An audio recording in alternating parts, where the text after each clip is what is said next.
Yeah, I do see levels.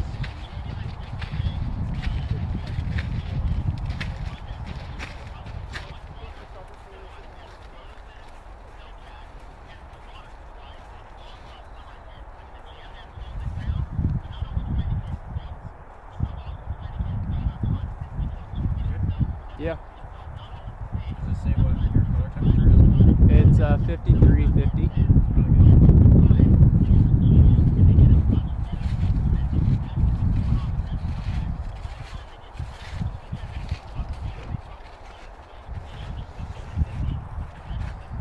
Just leave your camera on, but I'm going to turn the mics off. I don't trust those 9-volt batteries.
Hey, how you Hey, doing? good. Pretty good. How's New Year? Good. Good. We worked the New Year's Day off. New Year's Eve. Did you work yesterday?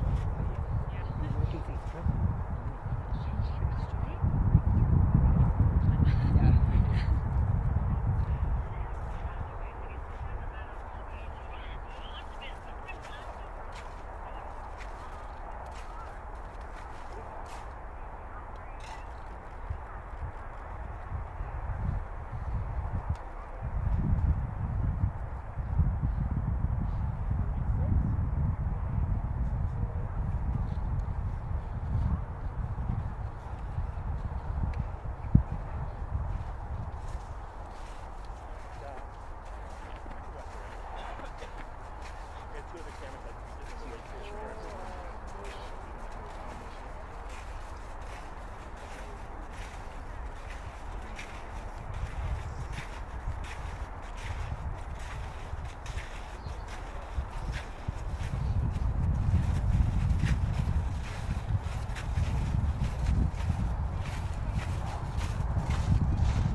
What kind of car? My first time breaking my moped chair. Are you wearing are those just normal shoes? Yeah. I Oh, just wow. didn't know where Miguel's I a was savage. He's a savage. Hey, it's usually Mike who films Garza. Yeah. Yeah.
For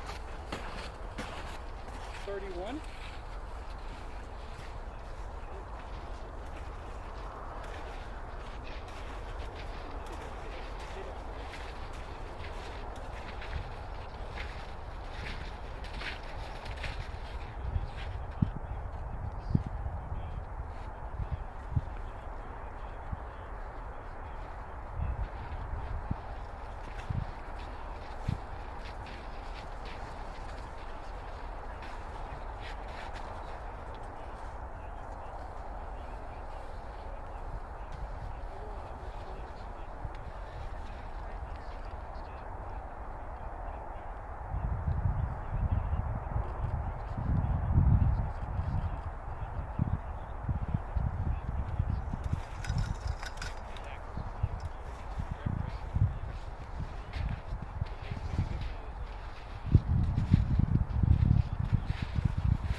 got one more. We're gonna do one more sampling and then we'll get ready.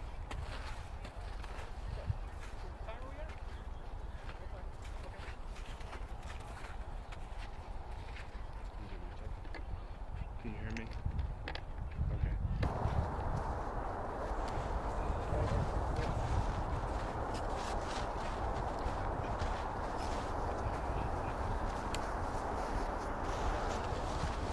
Microphone check. 1, 2. Who is it? Check 2, 3, 4, 5. Yeah, this is like pretty close to mine. So do you want me to like bring it down a little bit and just tilt it up?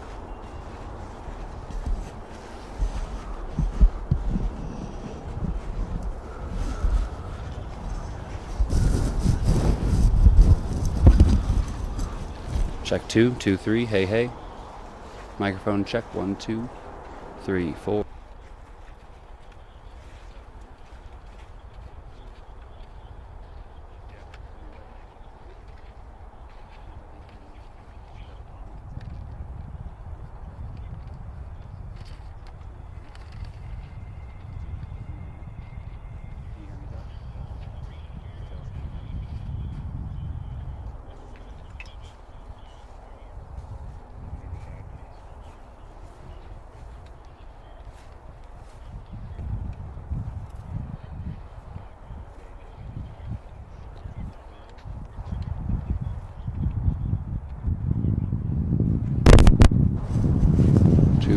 Hey, hey. 1, 2. Test, test. Check 2, 3.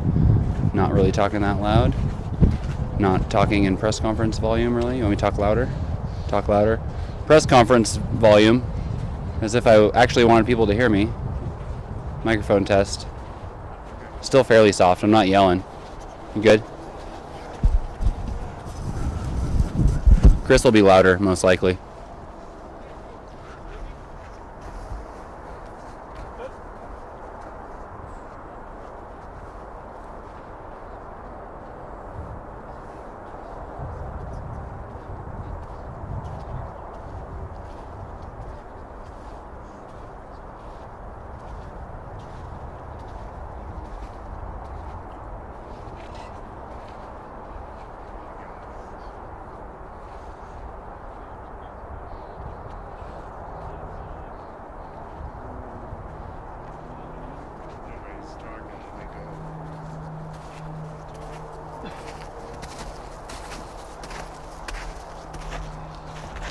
Testing 1, 2, 3. Testing 1, 2, 3. Okay.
All right, folks, give us a few minutes. We'll get the tabulations and come over and get started.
switch your microphone out real quick. I can take it off of you.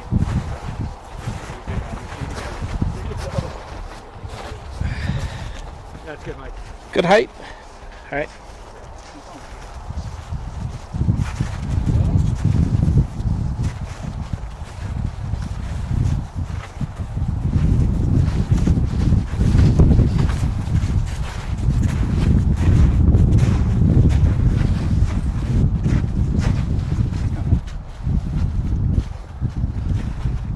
Hello, my name is Chris Orrock. I'm an information officer with the California Department of Water Resources.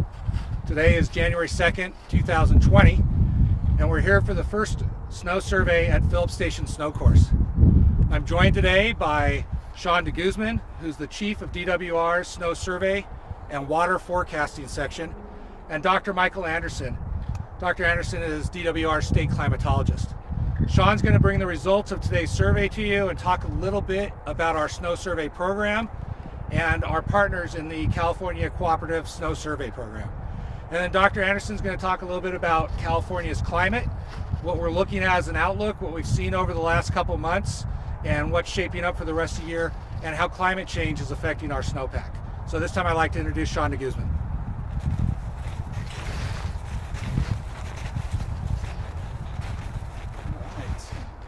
Thank you everyone for coming out here today. My name is Sean DeGuzman.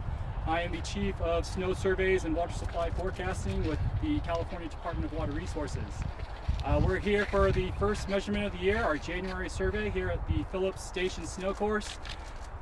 This is just one out of over 260 different snow courses that we have scattered throughout the state of California, up and down the Sierra Nevada, as well as the Southern Cascades, which are all measured by our different cooperators of the California Cooperative Snow Surveys program. The Department of Water Resources has been collecting measurements here, doing snow surveys here at Phillips since 1941, recording both snow depth and snow water content. And that's really the most important number, the critical number that we're really looking for is snow water content. Snow water content is basically the amount of water contained within the snowpack, because for us as water managers, that's really the most important thing that we're looking for is snow water content and how much water is in the snowpack. That number, snow water content, allows us to better predict and forecast a more accurate spring runoff. That way we know basically how much water will eventually melt during the spring and summer months to refill all of our reservoirs. So anyways, for our results here today, our snow survey, January survey here at Phillips, here on January 2nd, 2020, we recorded a snow depth of 33.5 inches and a snow water content of 11 inches. That puts us at 97% of an average January and 44% of the April 1 average here at this location.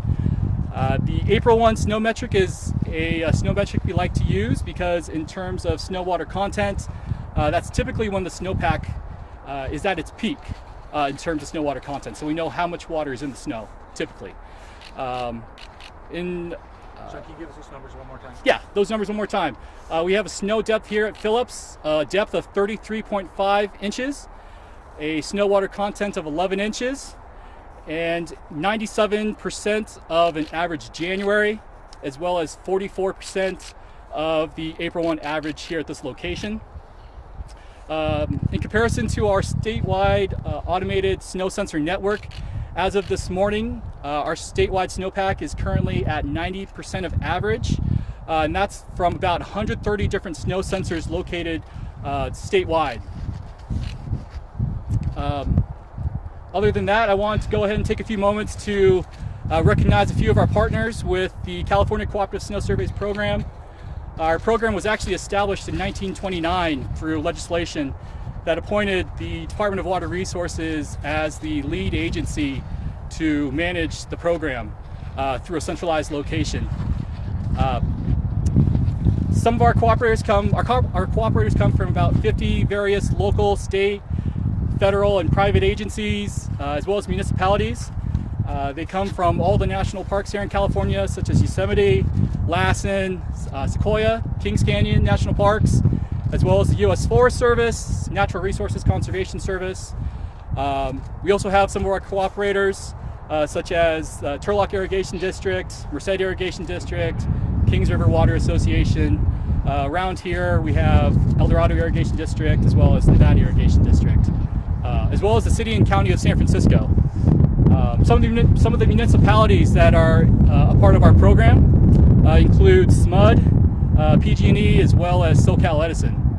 And basically without all their help, we wouldn't have any of the data, the personnel, the expertise, or any of the water supply forecasting methods that we rely on as water managers.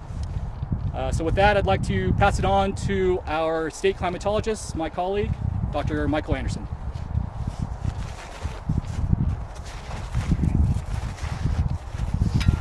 Good morning, everybody. Happy New Year. Welcome to the start of the second quarter of water year 2020. Water year starting on October 1st, running through September 30th. Water year 2020 got off to a slow start, with October and the first part of November being really dry. First storms really kicked in towards the end of November, and fortunately December came in right about average. We're at the first of our big three, December, January, February. It's when we expect about half our annual precipitation to show up. And the first one's done well. We still have 2 to go. We experienced fantastic variability here in California, not only year to year, but within the year. Last year we were a little drier than this, but had an amazing February that pushed us into one of our larger snowpacks. Given that large variability, it's really difficult to say now where we're at versus what the outlook will be when we get to April 1. We are working with the research community to try and improve on that. We have some partnerships with the National Weather Service's Climate Prediction Center, NASA's Jet Propulsion Lab, and the University of California.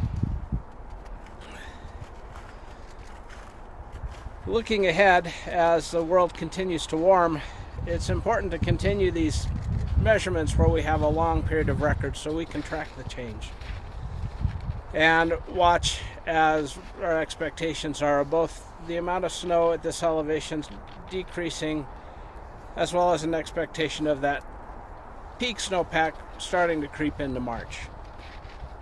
Again, watching a trend with large variability is difficult. Given that, we have kind of 3 points I'd like to leave you with. The first is our long-standing one. Water conservation is a way of life in California. The second one is be prepared for anything.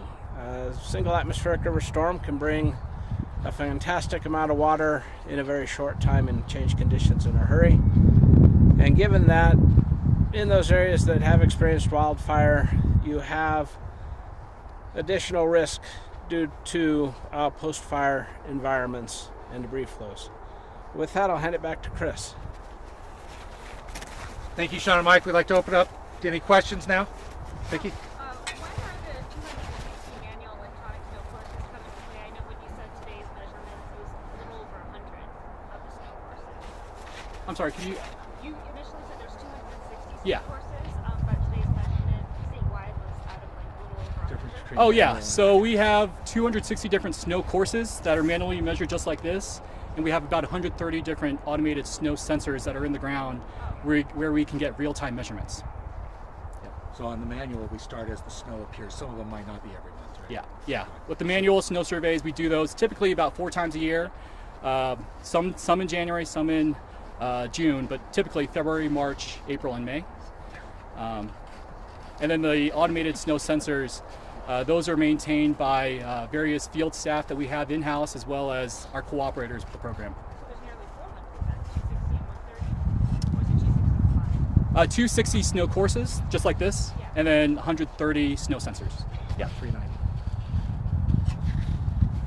How much has the state invested? You were talking about UCJPL, National Weather Service. How much has the state invested in forecasting models? Well, the improved seasonal outlooks, we're looking at, try and do this off the top of my head with the different entities, about $2.5 million.